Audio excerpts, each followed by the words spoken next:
Assalamualaikum warahmatullahi wabarakatuh. Salam sejahtera, salam sehat buat kita semua. Sahabat Koridor.tv dan geraharjurnalis.id, kembali berjumpa dengan kami. Kali ini kita berkunjung ke kantor Millennium City.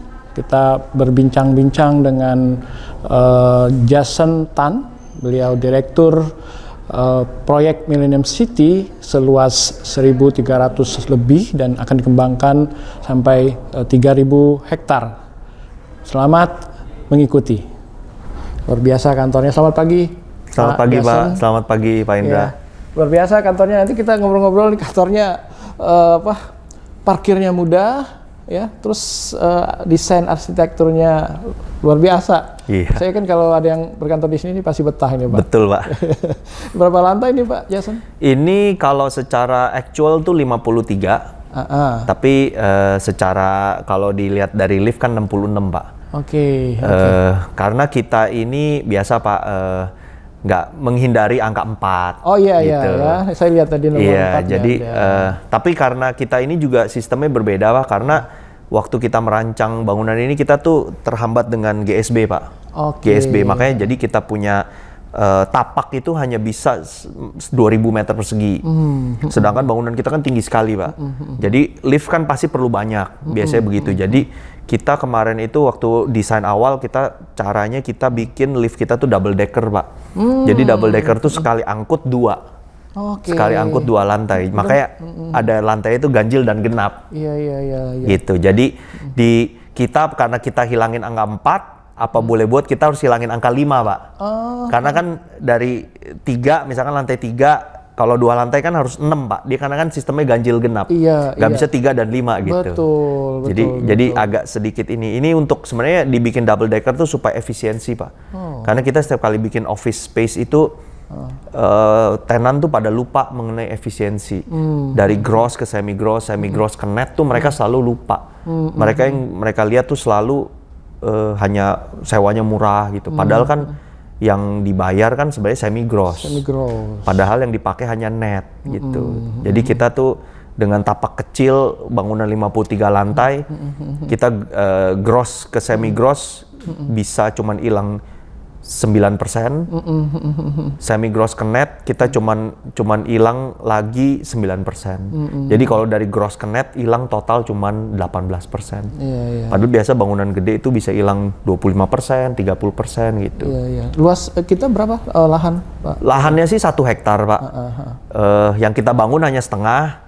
Setengah kalau Pak Indra tadi datang kan lihat tuh dijadiin taman sama kita. Iya. Sebenarnya itu taman, orang pada bilang ke kita kok kita buang-buang tanah gitu. Biasanya kan Sudirman ya? Sudirman loh, Pak. Biasanya kan di Sudirman kan orang maunya bangunannya penuh gitu di lantai. Cuman kita punya konsep tuh berbeda dengan orang, Pak. Kalau orang tuh mungkin dulu karena tanah ini kan sebenarnya udah lama, Pak. Kita punya gedung ini tuh udah dari tanah ini tuh dari tahun 80-an. Jadi bangunan pertama tuh dulu namanya Lipo Plaza, Pak. Itu di depan tuh. Di taman kita sekarang itu Lipo Plaza 17 lantai. Yang di belakang ini dulu tuh orang taunya Plaza Masil. Gitu, Plaza DM terakhir kita ganti. Itu 25 lantai. Jadi waktu tahun sekitar 2000, ya saya bisa bilang 2012-an lah, 2013-an, ayah saya kebetulan Pak Tanken punya visi itu mau dirubuhkan dan dibangun satu gedung gitu. Kebetulan memang kita bisa dapat waktu itu kita apply izin tuh bisa dapat KLB hampir 2 kali lipat.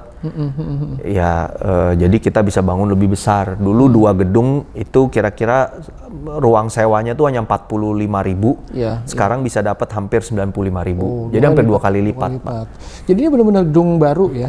Baru, Pak. Ini baru sebelum pandemi lah. Persis sebelum pandemi 2019 Maret saya pindah sini. Makanya masih grass semua. Masih bagus, Pak. Desainnya saya lihat apa ya, maksud saya kita nggak berasa harus di kantor yang itu kan padat, ini masif. Ini koridornya saya tadi kayak berasa di apartemen. Betul. Jadi karena kita developer yang mikirin dari awal, Pak. Jadi konsep yang kita pikirkan itu kalau orang tuh kan kantor itu kan bisa dibilang sebenarnya rumah kedua. Karena orang kalau namanya bekerja ya hampir bisa dibilang sepertiga hari kan habis di kantor. Dan dia harus nyaman, Pak. Nggak cuma nyaman di dalam office-nya, tapi saat keluar dari kantor sebelum dia masuk lift. Itu semua harus dipikirin, Pak. Termasuk berapa lebar koridor antara lift, berapa lebar koridor, itu kita semua pikirkan. Gitu. Dan Bapak kalau lihat nanti misalkan ngelihat toilet, kita toilet publik aja pakai Neores. Gitu. Jadi mungkin ini satu-satunya gedung office di Indonesia yang public toiletnya pakai Neores, Pak. Oke. Kenapa? Gitu. Neores itu Neores itu kan sebenarnya kan high quality-nya Toto ya. Jadi kalau misalkan buka pintu, itunya kebuka sendiri gitu. Jadi memang kita pakai materialnya tuh yang kualitasnya di atas lah, kualitasnya di atas, jadi nggak sembarang material aja gitu. Orang kadang-kadang cuma pikir murah, kita nyari untung bukan di murah, Pak, tapi kita nyari untung tuh dengan menambah value. Jadi kalau kita tambah value begini kan, ya orang kalau berkantor di sini ya tentu sewanya bisa lebih tinggi gitu, karena fasilitas kualitas kita utamakan. Jadi beda, Pak, dengan gedung-gedung baru yang lain tuh beda sekali gitu di sini. Saya lihat parkirnya juga lebar. Kita bawa mobil besar pun kayaknya enak ya. Karena kita makanya itu yang saya bilang di awal, Pak, kita pikirin, Pak, termasuk belok, derajatnya berapa, itu kita semua pertimbangkan di awal, Pak. Arsiteknya lokal atau arsitek? Sebenarnya kalau dibilang arsitek konsep itu dari Pak Tan Kian sendiri. Arsitek lokal luar negeri itu hanya istilahnya kalau kasarnya tukang jahitnya, Pak. Cuman ngegambarin. Tapi ide, luasan, semua itu datang dari Pak Tan Kian. Gitu. Jadi itu yang memang saya masih mesti perlu belajar banyak, Pak. Ya semoga bisa lah nanti di kemudian hari bisa mencapai levelnya Pak Tan Kian gitu ya. Tapi ya semoga bisa gitu, Pak. Kalau dari penjelasannya Pak Jason sih saya lihat cukup memahami juga. Terima kasih, Pak. Iya. Jadi ini konsep aslinya apa nih untuk office yang milenium ini, Pak Jason? Sebenarnya sih konsep awalnya kita nggak gimana ya, nggak terlalu ribet. Kita hanya pikir pokoknya orang yang berkantor di sini itu nyaman, orang yang bayar sewa itu berasa tidak ditipu lah kasarnya, karena dia bayar itu luasan yang dia dapat dan yang dia bayar tuh nggak beda jauh. Jadi dia nyaman ngantor di sini tuh nggak semuanya ada gitu loh, Pak. Fasilitasnya ada, semuanya ada gitu di sini. Parkir itu memang banyak saya lihat ya, berapa lantai itu ya? Parkir ke bawah tuh 6, Pak. 6 ke bawah. Karena kita prinsipnya kan kalau saya tuh kita dulu berpikiran karena ini Sudirman di mana public transportasi itu pasti sudah bagus. Kan depan kita udah ada busway, ada MRT juga. Jadi kita pikir ya orang harusnya parkir nggak perlu banyak-banyak gitu. Jadi ya kita siapin sesuai, orang kan biasa kan dari ketentuan berapa dia lebihkan. Kalau kita nggak mau, Pak, kita cukup aja di ketentuan karena toh kita bisa lihat, Pak, saya setiap pagi kalau datang kantor pagi lihatnya semua nggak ada yang nyetir, semua pada naik transportasi publik semua. Udah nyaman soalnya, Pak, di depan. Saya aja kadang-kadang kalau misalkan dari sini kalau ya waktu sebelum pandemi, Pak, ya macet, saya ke Plaza Indonesia naik aja MRT, naik busway gitu. Nyaman kok, tinggal keluar depan gitu, tinggal jalan nyebrang selesai. Stasiunnya juga pas deket, Pak. Betul. Mengelola gedung sendiri, Pak, kita kelola sendiri, Pak. Kalau gedung ini kita kelola sendiri karena kan ini kita sewa ya, bukan dijual. Kalau jual kan biasa ada perhimpunan, tapi ini kita kelola sendiri, gitu. Kita kelola sendiri dan tim kita ini udah tim yang pengalamannya udah hampir 20-an tahun, jadi propertinya udah banyak banget ya. Jadi udah paham lah, Pak, ngelola kantor gimana yang efisien, gimana yang nyaman gitu, kita udah tahu lah, Pak, kurang lebih gitu. Ini jadi office yang keberapa nih? Sebenarnya kalau dibilang secara proyek, Pak, ya, ini yang saya sampai lupa. Tapi kira-kira di 30-an lah, Pak. Di angka 30-an. Enggak, semua? Secara general. Grup, tapi kalau secara office, ini kalau nggak salah yang ke 7 apa 8 gitu. Gitu. Dan ini yang office terbaru. Dan mungkin yang paling diunggulkan sekarang ini ya? Iya, sekarang betul. Sekarang ini yang yang menjadi istilahnya kalau kita bilang bread and butter. Bread and butternya kita memang ini kan awalnya kan dari bisnis keluarga kan, Pak. Iya. Ini tanah artinya properti pertama yang keluarga kita masuk tuh di tanah ini, Pak. Oke. Gitu. Jadi ini dan sekarang berkantor di sini semua. Semua berkantor di sini. Seluruh grup. Seluruh keluarga semua ada di sini gitu. Cuman jadi kita ini dijadikan ini tuh kayak semacam proyek paling unggulnya kita lah sekarang, Pak. Di yang lain-lain tuh kan masih ada juga lah ya. Tentu bisnis keluarga ada yang lain-lain juga gitu. Pak Jason mungkin yang ingat aja ya. Sekarang proyeknya Pak Tan Kian ya, termasuk Pak Jason itu apa aja sekarang? Yang berjalan, kalau yang sudah mah banyak sekali, Pak ya. Iya. Tapi kalau yang berjalan sekarang tentu yang ini Millennium Centennial Center, lalu kita ada JW Marriott Hotel, Ritz-Carlton Mega Kuningan, itu Pacific Place. Pacific Place ya tentu kompleks ya. Iya. Sama terakhir Millennium City, Pak. Gitu. Karena kebanyakan proyek-proyek yang lain yang sudah bangun, sudah jadi itu semua kebanyakan kan strata title, Pak. Iya. Jadi kasarnya ya kita yang ngembangin, kita yang develop, tapi bukan milik kita lagi sekarang gitu. Udah ada di deliver ya. Jadi yang tadi yang saya sebutkan itulah yang masih milik kita dan masih kita jalanin. Masih gitu. kita yang operate ya. Masih kita yang operate. Gitu. Termasuk hotel-hotel tadi. Termasuk hotel-hotel tuh kita masih operate sendiri gitu. Nah ini mungkin bicara properti. Kita lihat sekarang Pak Tan Kian udah mulai berikan ke generasi kedua nih, termasuk Pak Jason ya. Iya. Itu memang udah skenario seperti itu atau baru atau memang sebenarnya sih kalau dibilang skenario sih saya nggak tahu ya, Pak ya, karena kan yang bisa jawab hanya Pak Tan Kian ya. Tapi memang kalau saya ini memang udah dari kecil ya, Pak ya, dibiasakan dengan ngelihat properti gitu. Jadi saya bilang saya mulai, kalau ditanya orang biasa nanya sama saya, kapan sih mulai masuk ke bisnis keluarga gitu?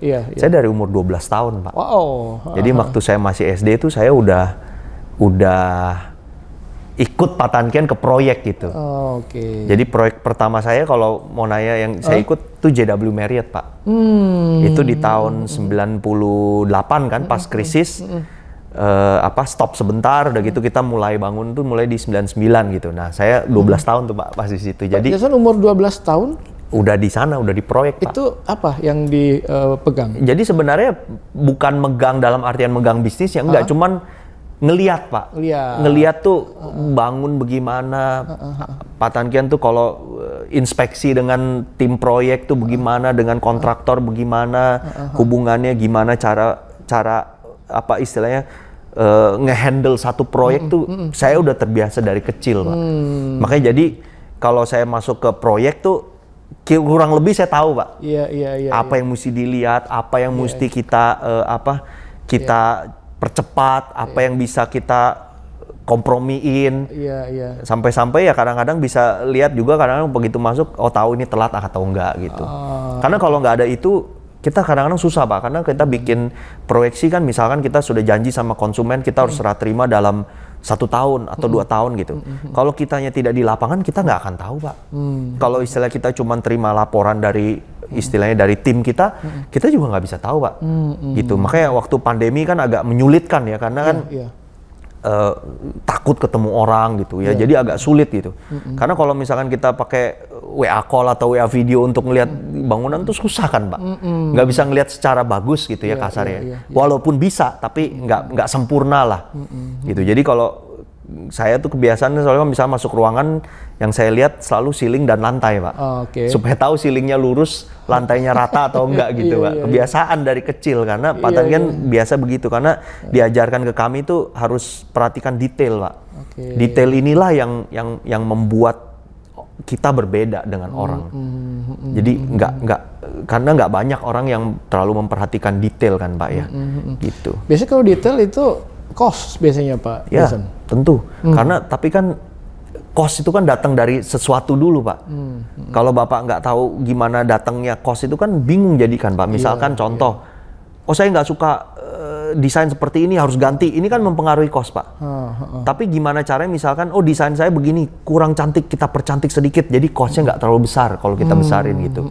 Kalau kita ganti, kita rubah. Inilah detail yang orang mungkin kurang paham.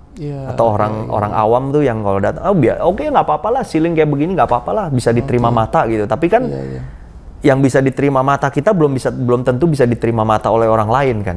Jadi kesempurnaan atau perfection itu kan sangat penting gitu, Pak ya. Nah, itulah yang kita jaga di proyek-proyek kita semua gitu. Oke. Gitu.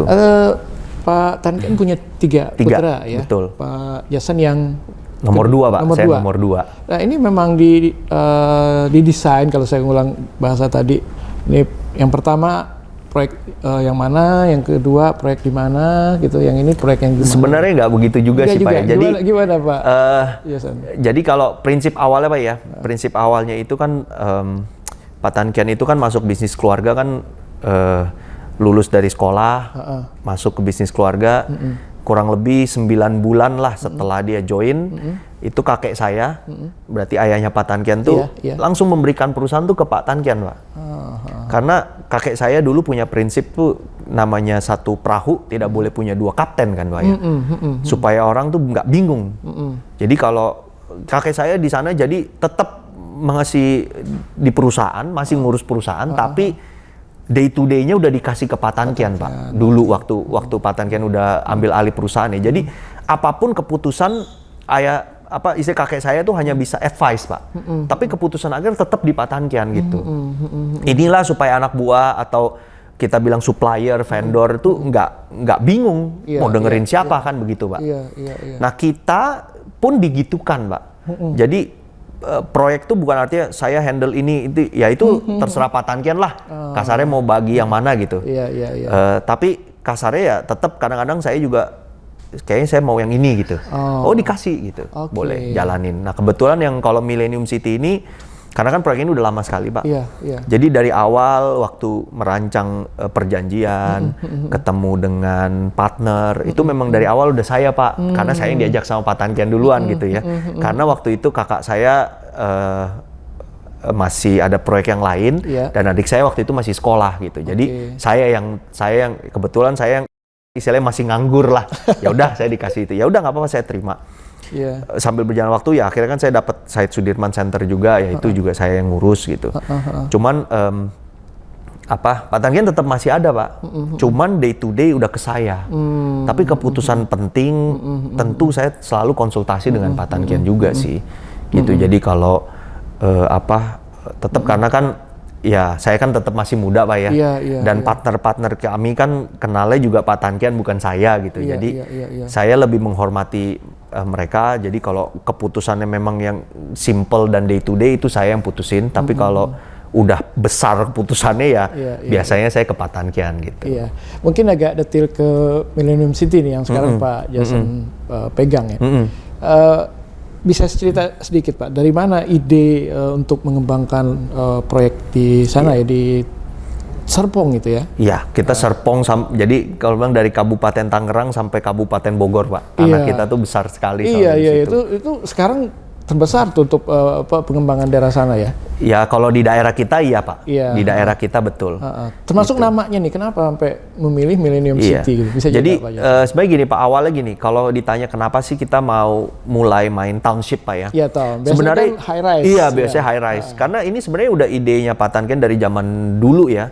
Karena Pak Tan Kian tuh pikir kalau ingin sekali main landed lah, kalau orang bilang main landed gitu. Cuman nggak pernah punya kesempatan, Pak. Nah, jadi kebetulan waktu itu kita ketemu satu partner yang punya tanah besar di sana.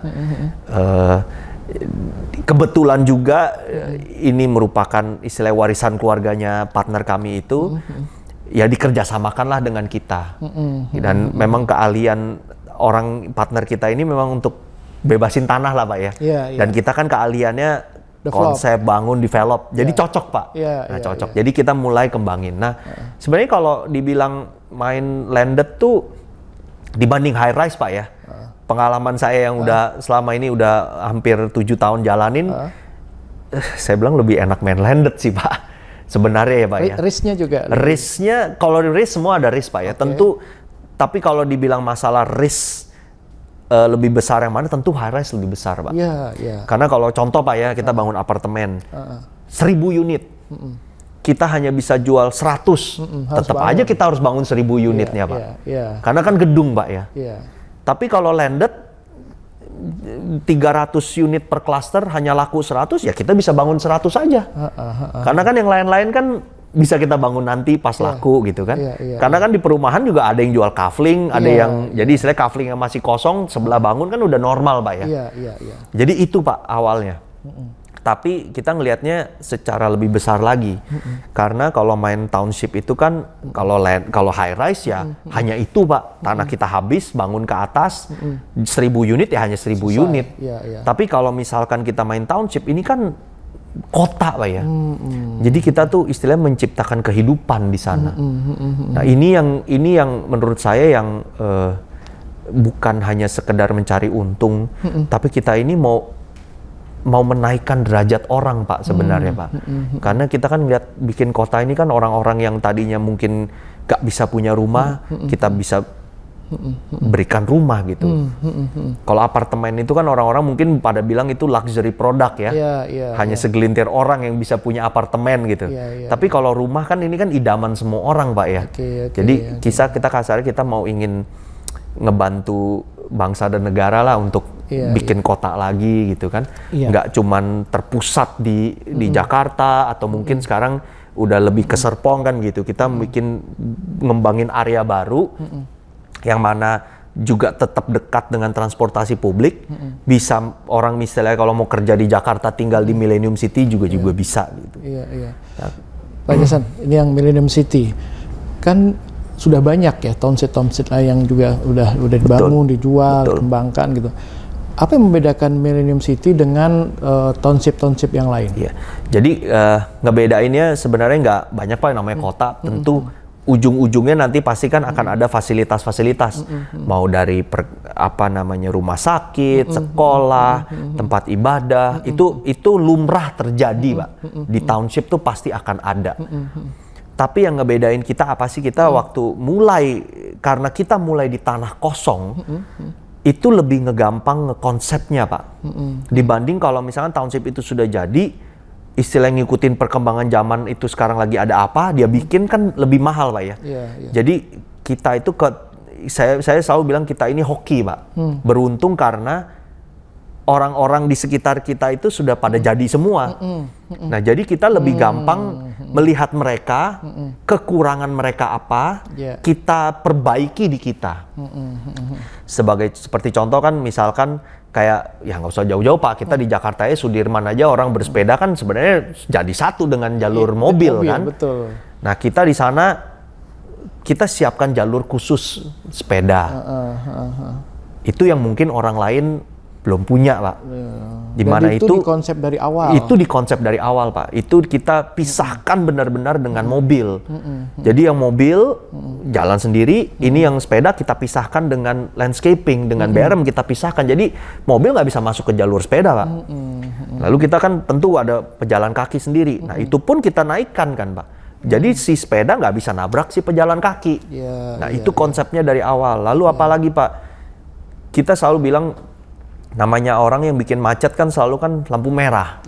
Lampu merah itu kan terjadi karena orang harus nyebrang atau ada persimpangan. Nah, kita minimalisir, Pak, di sini. Jadi yang namanya mungkin persimpangan mobil sama mobil kita nggak bisa hindari, Pak, ya. Tapi kita bisa hindari kan pejalan kaki. Nah, karena kita dari awal ya kita bikin pejalan kaki di bawah tanah, Pak. Seperti kalau di Singapura lah, Pak, ya. Orang dari Takashimaya mau ke Lucky Plaza kan dia bisa lewat bawah gitu. Ini kan sebenarnya untuk meningkatkan kenyamanan juga orang-orang yang berjalan kaki gitu. Nah, itu kita konsepkan dari awal, Pak. Jadi termasuk jalur mobil kan kita bikin besar, Pak. Ini punya fasilitas di bawah. Kalau saya lihat di tetangga-tetangga kami sih belum ada ya. Jadi ya mungkin bisa dibilang ya kita yang pertama gitu di situ. Termasuk misalkan jalur mobil, Pak, kita bikin per jalurnya 3,5 meter. Sudirman aja 3 meter, Pak. Saya bikin 3,5 meter gitu. Jadi orang yang berkendara pun nyaman, Pak, karena jalur per mobilnya besar. Gitu. Jadi kita bisa bilang ya area hijau kita, fasos-fasom kita, termasuk untuk fasilitas jalan segala macam kita buang banyak sekali sih Pak. Jadi dari tanah kita bisa hampir habis hampir 48-49% hanya untuk daerah hijau dan jalan dan segala macam gitu. Orang-orang kan mungkin biasa 25%, 30% udah cukup. Kita lebih Pak. Kita lebih gitu. Nah kalau lihat proyek-proyek sebelumnya ya, hotel, office ini juga, Millennium City juga akan punya standar seperti itu nggak Pak Jason? Tentu Pak. Jadi kita memang dari awal, tadi seperti yang saya sampaikan di awal kan, kita cari untung itu bukan dengan motong biaya Pak, tapi kita dengan meningkatkan value. Jadi value yang kita siapkan itu tuh dari awal kita udah pertimbangkan kualitas bangunan. Ya saya mungkin di sini sebut brand boleh lah ya karena saya udah pakai juga Pak ya. Saya di sana toilet pakai Toto. Padahal biasanya kan kalau rumah belum 1 miliar dia toiletnya nggak mau Toto gitu karena kan costnya mahal sekali. Tapi kita pakai aluminium frame kita pakai YKK. Itu juga kalau orang yang di bangunan pasti ngerti Pak itu yang terbaik gitu. Catnya kita pakai Jotun.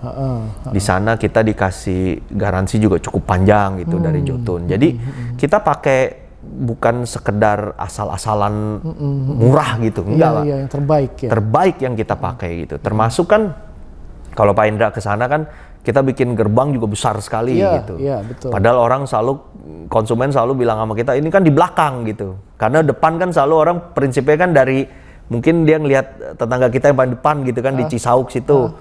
Padahal saya selalu bilang namanya kota nggak ada lagi depan belakang nantinya. Ya mungkin sekarang bisa dibilang di belakang dari Jakarta, ya betul. Tapi kalau dibilang dari stasiun Parung Panjang ya ini di depan. Gitu. Orang kalau turun stasiun Parung Panjang ya keluar langsung 5 menit nyampe gerbang kita. Dan kita bikin besar sekali. Panjang 120 meter, tinggi 30-an meter. Kita lebih dekat ke Parung Panjang atau Cisauk? Sekarang Parung Panjang, Pak. Parung Panjang. Tapi yang saya bilang, tanah saya sampai Cisauk nantinya gitu. Nah, Cisauk juga lumayan tuh prospek Cisauk, ke depan itu. Ya, Cisauk prospek pasti besar, Pak. Tapi Parung Panjang nggak kalah loh, Pak, sekarang, Pak. Karena kemarin ada orang kirimin saya video Parung Panjang, orang bilang the next Serpong. Gitu. Karena sekarang Bapak mungkin kalau ke sana bisa lihat pengembang banyak sekali Pak yang masuk ke sana Pak. Jadi kita mulai masuk itu di 2017-an. Orang-orang sekarang udah pada masuk ke sana Pak gitu. Pak Jason, saya menarik. Jadi luasnya 388 hektar sekarang itu tanahnya. Lumayan besar Pak. Nah, tapi kita punya mimpi sampai 3.000 nih Pak. Aslinya 3.000 ya? Mau sampai 3.000 Pak. Yang kita punya sekarang 1.388, tapi kita mau kembangin terus sampai 3.000 Pak. Iya. Pak Jason bisa sedikit cerita, dream-nya seperti apa nih kota Millennium City nih nantinya nih? Jadi kalau nanti selesai ya? Ya, tentu kalau tagline kita kan smart dan eco-friendly Pak ya. Karena saya percaya Pak, smart tuh yang saya selalu sampaikan ke orang, smart tuh bukan artinya smart dalam artian high tech loh Pak ya. Bukan begitu. Smart itu tentu dari sisi teknologi itu satu. Tapi di sisi lain itu yang saya bilang tadi di awal Pak, apapun yang kita kerjakan itu dipikirkan dulu dari awal. Jadi jangan cuman bikin jadi udah. Enggak. Planningnya udah harus jelas Pak dari awal. Kita dari sini mau kemana? Apa yang kita mau bikin dari sini? Konsepnya seperti apa? Fasilitas apa? Lokasinya di mana? Itu kita siapkan dari awal Pak. Enggak, mungkin jangan seperti orang lain Pak. Mungkin oke, daerah ini lagi berkembang, kita bikinkan ini. Daerah ini berkembang, kita bikinkan ini. Termasuk mungkin kapan kita akan ngembangin CBD kita. Itu kan namanya CBD kan nggak bisa sembarangan langsung dibikin kan Pak. Tanpa planning yang jelas gitu. Walaupun lokasi kita sudah ada. Tapi lokasi CBD bisa aja berubah-berubah. Nah ini yang kita bilang ini yang namanya smart Pak. Kalau eco-friendly tentu. Karena saya udah bilang kita di awalnya udah hampir 47-49% habis untuk daerah hijau ya tentu pasti ini eco-friendly tempatnya. Kita akan kembangin supaya orang tuh yang tinggal di situ tuh nyaman, aman, semua tuh tentram gitu Pak di situ. Itu yang kita bikin dari awal Pak. Tentu kalau ke depannya ya pasti fasilitas-fasilitas pasti ada Pak. Rumah sakit, hotel, sekolah pasti ada Pak. Itu akan datang sendirinya Pak. seperti Bapak bilang. sesuai itu ya. Iya, kan kita bikin township Pak ya, bikin kota ya. Kalau bikin kota pasti semuanya harus ada Pak. Kalau enggak ya namanya bukan kota Pak, tapi real estate kan gitu. Cluster. Cluster. Iya. Betul. Itu pengembangan sampai berapa lama Pak Jason? Ya saya sih berharap sampai selama-lamanya Pak ya. Saya pikir kan kalau kayak tetangga kami kan itu mulai dari ada yang dari 70-an sampai sekarang kan masih terus Pak. Iya. Ya namanya kota kan nggak ada habis ya. Jakarta aja nggak habis Pak. Udah hampir 400 tahun kan kita Jakarta ini kan. Udah nggak habis Pak. Landed Township pertamanya grup ya? Iya. Kita grupnya apa Pak Jason? Sebenarnya kalau orang-orang tahu kita tuh dulu kan Dua Mutiara Pak. Sekarang kita semenjak kita anak-anak join, saya sarankan ke Pak Tankian tuh kita bikin grup supaya orang tuh kenal grup gitu ya. Kan kalau kayak teman-teman kita kan developer mungkin orang taunya kan nama grupnya gitu. Betul. Man behind it nggak ada, belum tentu semua orang tahu Pak ya. Entah kerjasama atau apa kan nggak tahu. Tadi kita bikin namanya sekarang Century Properties Group Pak. Oke. Kita bikin Century Properties Group gitu. Itu udah di launch, maksud saya grup ini? Sudah Pak, sudah kita launch Century Property Group gitu. Cuman kita seluruh proyek properti di situ masih? Ya, sekarang seluruh proyek properti kita yang under Pak Tankian kita mulai mau munculkan nama-nama ini nih Pak. Brand ini kita bikin dari awal karena orang-orang di kalangan properti mungkin taunya kenalnya kan sekarang Pak Tankian gitu. Tapi Tankian Group. Tankian Group orang pada ngomongnya mungkin begitu gitu. Padahal Pak Tankian nggak pernah punya Tankian Group gitu. Jadi orang taunya dulu Dua Mutiara Group gitu. Karena kan memang cikal bakal properti kami kan datangnya dari grup Dua Mutiara Pak ya dulu. Gitu. Sekarang kita bikin Century Properties gitu. Pak Jason, ini selain dari Pak Tankian sendiri yang memang ngasih tahu konsep, visi tentang properti. Tapi saya lihat Pak Jason juga punya ini sendiri nih, ya. Sebelumnya di mana? Mungkin pendidikan juga terkait properti. Kalau pendidikan enggak Pak. Kebetulan kita enggak properti. Saya pendidikan S1-nya tuh Business Administration. Jadi lebih karena kan properti ini kan tetap aja ujungnya kan bisnis Pak. Iya. Nah kalau dasar konseptual construction dan operation tuh datang dari mana ya dari ngikut Pak Tankian dari umur 12 tahun gitu. Itu pelajaran yang mungkin nggak bisa dibeli tuh. Iya, jadi orang-orang kan pada kok nggak MBA aja gitu loh. Saya bilang MBA, saya udah MBA, saya sekarang PhD nih sama Pak Tankian kan gitu Pak. Karena saya lebih percaya terjun langsung ke lapangan dibandingin di belakang meja Pak ya. Karena teori itu kan hanya cukup sampai di situ, tapi pengalaman kerja itulah yang menentukan sebenarnya kan. Jadi ya saya bersyukur juga udah diikutin proyek dari umur 12 tahun sih Pak ya. Jadi kurang lebihnya saya paham lah, udah paham dari kecil gitu. Dan saya setiap kali sekolah, saya kebetulan sekolah di Amerika Pak. Setiap kali libur, kalau summer break libur, winter break libur, pulang saya selalu ke kantor Pak, ikut. Hanya nggak ngapa-ngapain Pak, hanya di belakang Pak Tankian aja ngelihat. Dan itu memang kemauan sendiri Itu kemauan sendiri, nggak pernah dipaksa Pak. Bukan Pak Tankian arahin ke situ. Nggak pernah dipaksa Pak. Sebenarnya nggak pernah dipaksa.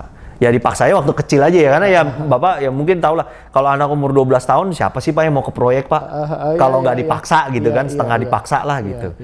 Tapi ya saya berasa bersyukur sebenarnya dengan itu ya saya jadi terekspos dari awal gitu loh. Mungkin yang zaman sekarang, anak-anak zaman sekarang mungkin nggak bisa terlalu dipaksa Pak ya. Tapi ya saya bersyukur aja dulu tuh saya agak setengah dipaksa. Jadi passionnya udah terbentuk dari kecil. Ngikut enak. Jadi kan berasa seneng Pak ya. Kayak waktu Marriott tuh saya berasa seneng banget Pak dari tanah kosong, tahu-tahu bangunan naik, sampai di dekor dalamnya, waduh jadi gedung, jadi hotel bintang 5 bagus sekali kan gitu Pak. Punya semacam rasa bangga gitu ya. Walaupun saya nggak ikut secara langsung, tapi ngamatin aja udah tahu Pak kan gitu Pak. Jadi makanya tim proyek kami ya ada yang lihat saya dari umur 12 tahun sampai sekarang masih ada Pak. Ya senior-senior juga ya saya. Iya udah ada senior semua jadi ya Pak. Pak Jason, kalau ada yang ngomong misalnya Pak Jason sukses ya di properti ya, oh iya itu kan nerusin Pak Tankian, babenya gitu. Apa komen Pak Jason? Saya sih bilang nggak ada masalah. Gini Pak, hidup itu ada orang yang dikasih privilege, ada orang yang nggak dikasih privilege.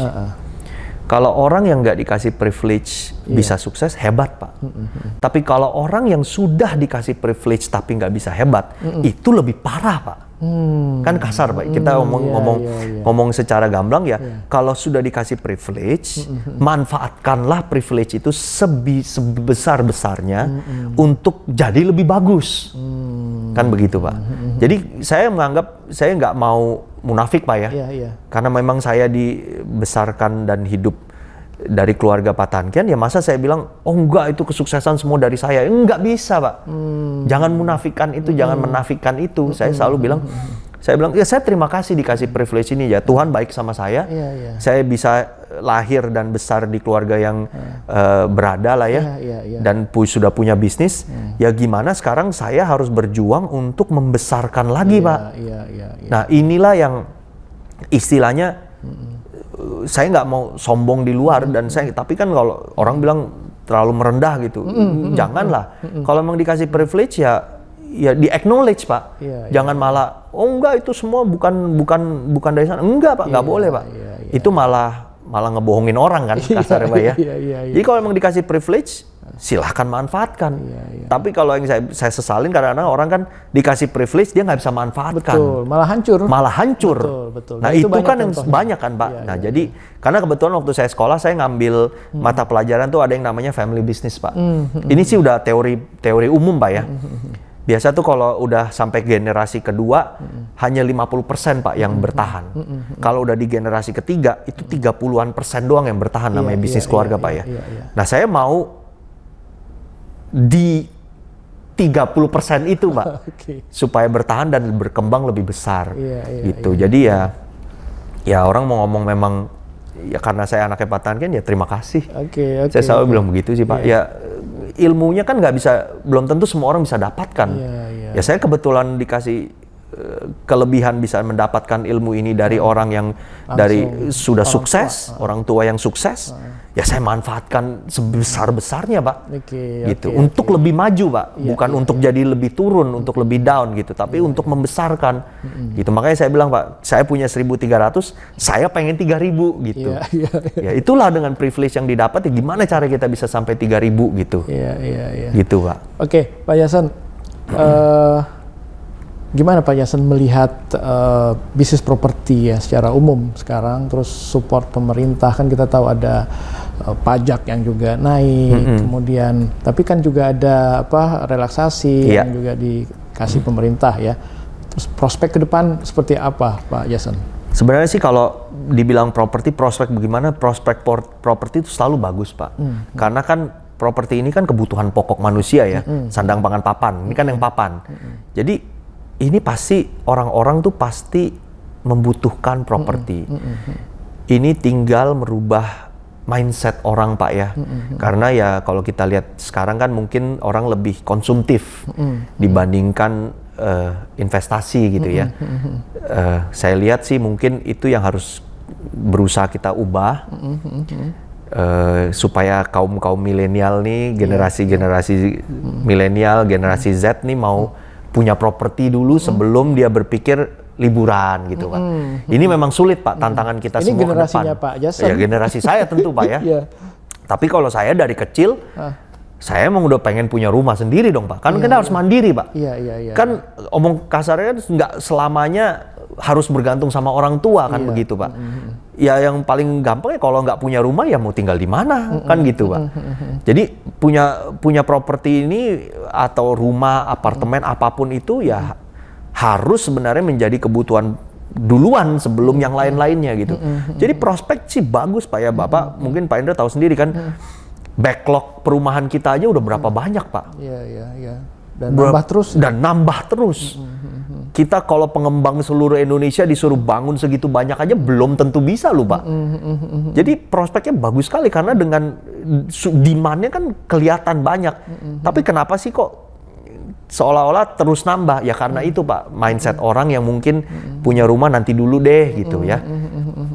Padahal kan dengan sekarang kan pemerintah apalagi ngebantu dengan insentif relaksasi PPN 50% gitu ya. Saya harap diperpanjang Pak ya. Karena udah mau habis nih Pak di September, saya harap diperpanjang. Itu sangat membantu ya?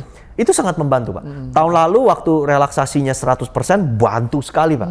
Karena di situ mungkin nggak cuman kami, tapi pengembang-pengembang lain tuh yang tadinya istilah stop penjualan karena pandemi ya, langsung bergerak kan Pak. Kita tapi sayangnya baru rumah jadi ya. Rumah jadi.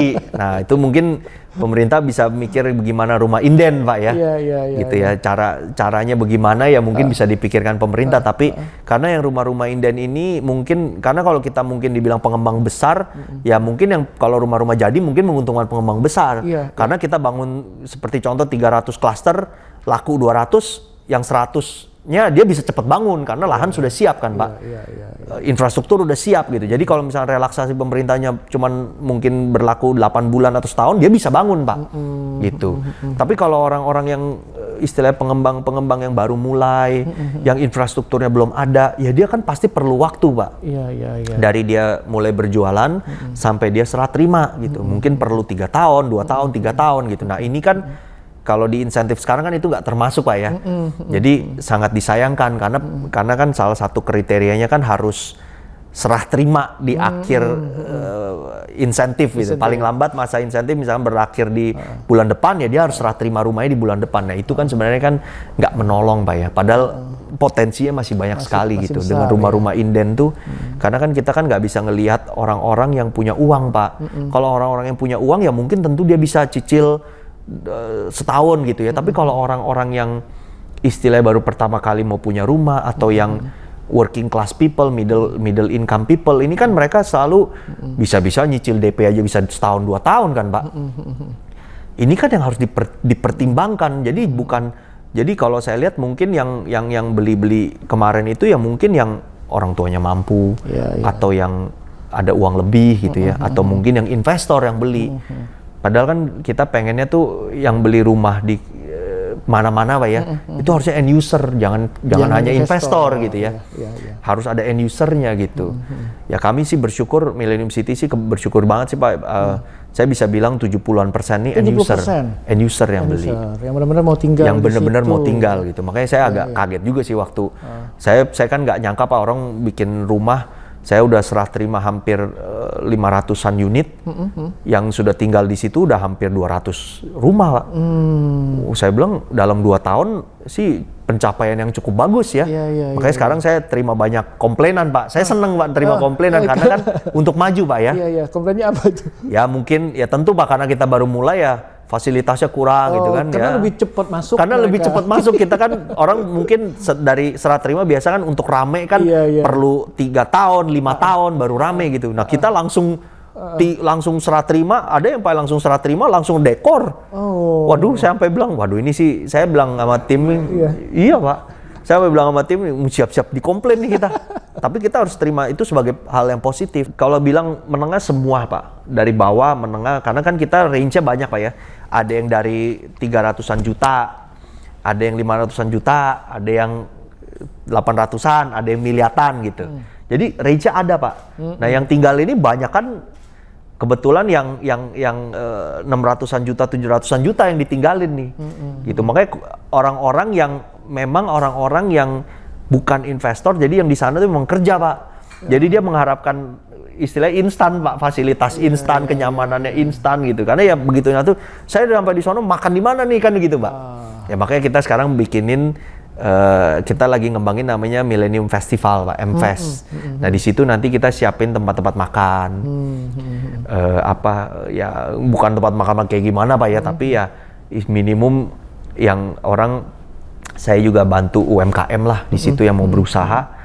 Jadi ya buka tempat kecil lah. Saya siapin warung-warung kecil, tapi tempatnya kita yang bangunin. Dia hanya istilahnya datang fit out dan jualan. Ntar sistem kerja sama kita ya bagi hasil. Saya nggak mau ngebebanin mereka gitu. Jadi lebih ngebantu lah kalau kita bilang gitu. Jadi nanti di situ ntar ada mungkin bakmi, ada bakso gitu. Kayak gitu-gitu Pak yang makanan semua orang lah. Iya, kalau sekarang sih kita memang tentu masih dari Jalan Raya Parung Panjang, masuk dari Raya Dago gitu Pak.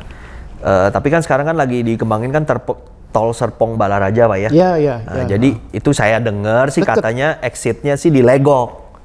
Di Legok deket salah satu pabrik perusahaan Korea lah di situ kan. Iya, iya. Nah di situ kalau dari sana exit tol ke tempat kami hanya 10 menit Pak. Oke. Hanya 10 menit gitu. Cuman kalau yang lebih deket sih harusnya nanti kalau rencana pemerintah jadi itu yang tol Serpong Bogor via Parung Pak. Itu kan ada tol Serpong Bogor via Parung.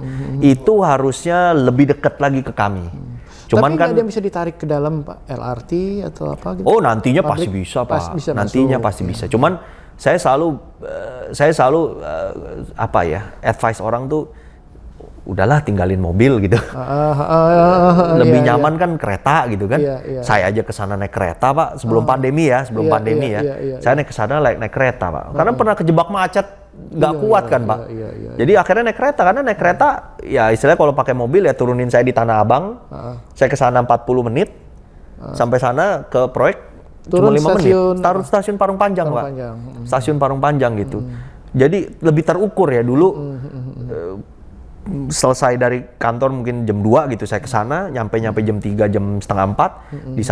Di sananya mungkin sejam 2 jam. Pulang rumah bisa jam 9 jam 10 malam kan balik lagi Jakarta kan, Pak. Iya. Nah, kalau naik kereta saya berangkat jam 7 pagi, nyampe sana jam 7.45, nyampe proyek sebelum jam 8, sana 2 jam sebelum makan siang udah lagi di Jakarta, Pak. Iya. Lebih nyaman Pak naik kereta Pak. Orang mesti dibiasain dan biaya kan lebih murah Pak ya dibandingin naik tol ya. Iya. Tol kan biayanya mahal banget kan gitu loh. Mendingan Apalagi naik mau naik kereta. juga BBM kan? Iya, BBM-nya mau naik. Aduh, udah mendingan kereta Pak. Iya. Murah meriah dan nyaman lagi sekarang kereta di situ Pak. Pak Jason, risiko di properti ini kan salah satu soal legalitas ya, soal tanah, apalagi kalau dengan luasan 3.000-an Iya. itu ya. Gimana Pak Jason mengatasi masalah-masalah yang mungkin terkait dengan legalitas tanah, lahan? Iya, memang ya kalau sekarang kan yang rame kan mengenai mafia tanah Pak ya. Betul. Itu ya menurut saya sih ngatasinnya sih nggak mudah Pak ya, sangat tidak mudah. Karena kayak saya mulai di Millennium City aja kadang-kadang kita sudah punya sertifikat, masih ada aja orang yang gugat gitu.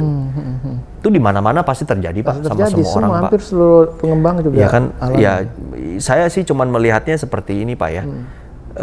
Sertifikat ini kan merupakan alas hak Pak ya. Dan itu alas hak Pak. Namanya juga hak.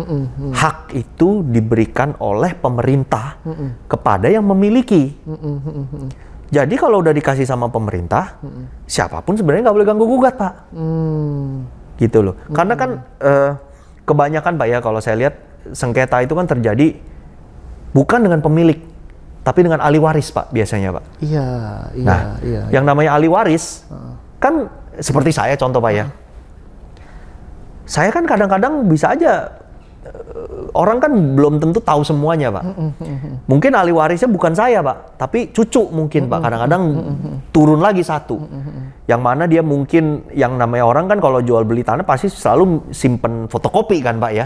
Iya. Simpen fotokopi. Nah kebetulan mungkin saya yang nemuin fotokopi itu. Loh kok saya nggak berasa punya tanah ini? Nah gugatan Pak, kan gitu Pak. Nah inilah yang menurut saya harusnya tidak boleh. Jadi kalau namanya sudah dikasih alas hak, itu udah paling ujung Pak. Dan ini kan alas hak sebenarnya dikeluarkan pemerintah. dan itu dikeluarkan pemerintah loh Pak, bukan dikeluarin oleh kita loh. Iya. Jadi nggak boleh Pak kalau udah dikasih hak, ya nggak boleh ada yang ganggu gugat Pak. Makanya kan apalagi pemerintah kan programnya mau sertifikat secepat-cepatnya kan. Jadi kalau orang berpikir, ya kalau orang mensertifikatkan kan harus keluar biaya kan Pak ya. Mau siapapun itu harus keluar biaya. Tapi kalau misalkan sudah dikeluarin sertifikat dan itu masih tidak aman, orang lain masih bisa ngegugat sertifikat kita, ya ngapain keluarin sertifikat? Orang yang mendingan pegangin aja girik, pegangin aja SPH, kan gitu loh Pak. Iya. Ini daripada dia keluar biaya nanti bisa digugat. Iya. Nah itu yang menurut saya harusnya pemerintah mengeluarkan suatu peraturan tuh yang solid dan istilahnya kasarnya orang yang sudah punya sertifikat itu tidak boleh diapa-apain lagi Pak, nggak boleh diganggu gugat gitu. Karena kan yang ya makanya sekarang kan orang kalau Bapak lihat kan Kalau jual beli tanah sampai difoto. Iya. Orangnya sampai kasarnya sampai harus bayarnya kontan terima supaya nunjukin ada uangnya gitu kan Pak ya. Kalau Bapak ngeliat orang-orang ngebebasin pasti begitu semua kan Pak. Iya. Tapi ya kasarnya harus begitu Pak. Tapi kan karena waktu Bapak ngajuin sertifikat itu kan BPN turun ke lapangan ngukur. Dia periksa riwayat tanahnya. Ya itu Pak. Harusnya kan ya harus dibegitukan gitu. Karena banyak sekali kan mungkin masyarakat apalagi di daerah yang megangnya kan hanya girik Pak. Dan girik ini kan turun-temurun Pak. Dan girik ini kan kadang-kadang luasannya berapa tidak terrefleksi yang di lapangan Pak. Makanya orang kadang-kadang ada yang penguasaan surat, penguasaan fisik. Iya. Jadi orang yang punya misalkan omong kosong punya 100 meter mungkin pas diukur di lapangan hanya 80 meter. Iya. Ya karena kan teknologi kan Pak ya. Iya. Mungkin orang ini punya tanah ini dari tahun 70-an gitu. Yang mana di sana dulu mungkin nggak punya sistem koordinat. Tapi sekarang BPN udah punya koordinat kan. Jadi kalau batas tanah kan hanya bisa diukur kan yang nunjukin batasnya kan Pak. Jadi Pak Indra punya tanah ya saya tunjukin ini belum tentu benar kan Pak. Iya betul. Gitu. Padahal data-data ini kan harusnya kan disinkronkan dengan data-data yang ada di BPN gitu loh. Nah ini yang menurut saya memang kendalanya cukup panjang dan cukup rumit Tapi Pak Millennium ya. City clear semua Clear Pak. Jason, Kita clear Karena Pak. udah ada yang terima sertifikat ya? Sudah Pak. Berapa Sudah. tadi? Saya serah terima sudah 500, yang sudah AJB itu sekitar hampir kurang lebih sama, sekitar 400-an hampir 500-an unit.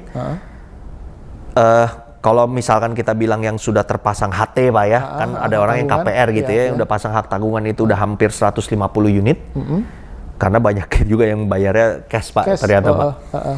Tapi ya cukup bersyukur sih Pak. Kita nggak ada masalah ya. Sudah keluar sertifikat ya? Sudah Pak. Sertifikat sudah pecah, sudah ke atas nama pembeli, kita sudah AJB hampir 500 unit, sudah balik nama sudah hampir 300-an, 400-an gitu. Yang bank-bank sudah pasang HT udah hampir 200 gitu ya. Jadi tanah-tanah kami sih nggak bermasalah sih Pak ya. Sementara ya.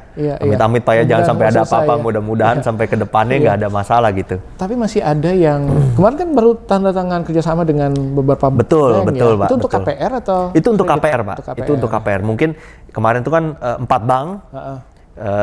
Setelah 4 bank tuh kita sudah nambah lagi 3 sekarang. 3 bank lagi. 3 bank lagi ya. Jadi itu kan menunjukkan kepercayaan Pak ya. Bukti kepercayaan. Jadi kepercayaan bahwa kami punya tanah tuh tidak bermasalah gitu. Pak Jason terakhir, who is Jason? Waduh. Kalau nanya mengenai saya sih, saya jawabnya simpel Pak. Saya anak muda yang sekarang usia? Saya usia sekarang 35 tahun Pak. Masih muda banget. Ya, anak muda yang masih perlu banyak belajar, masih harus mencari banyak sekali pengalaman hidup, yang tentunya itu semua untuk kebaikan perusahaan. Kita kerja all out Pak, untuk perusahaan. Jadi kita nggak mikirin diri sendiri Pak. Karena kalau perusahaan sukses tentu stakeholder yang ada di dalam perusahaan itu ikut sukses kan gitu. Tapi who am I? I'm a simple person aja Bang. Gitu Pak. Keluarga putra berapa? Saya kebetulan punya istri yang baik dan support sekali dengan saya. Saya juga dikaruniai 3 anak sudah Pak. Ya gitu. Cuman ya mungkin kurang lebihnya masih banyak lah Pak ya hidup. Masih panjang nih Pak hidup Pak. Gitu. Oke, makasih banyak Pak Jason. Terima kasih Pak. 1 jam lebih kita ngobrol. Waduh, terima kasih Pak. Iya, lumayan ini mungkin bisa insight juga buat milenial yang lain gitu kan. Betul. Dan yang pengen tahu seperti apa tuh Jason Tan ya. Kita tadi cukup banyak tadi. Terima kasih Pak, terima kasih. Dan tentang bisnis yang sekarang Pak Jason. Terima kasih Pak Indra. Terima kasih banyak waktunya. Terima kasih Pak Indra. Terima kasih. Terima kasih. Sahabat Koridor.tv dan gerahajurnalis.id, demikian perbincangan kita 1 jam lebih dengan Direktur Millennium City Pak Jason Tan. Terima kasih atas kebersamaan kita. Sampai jumpa pada program yang akan datang.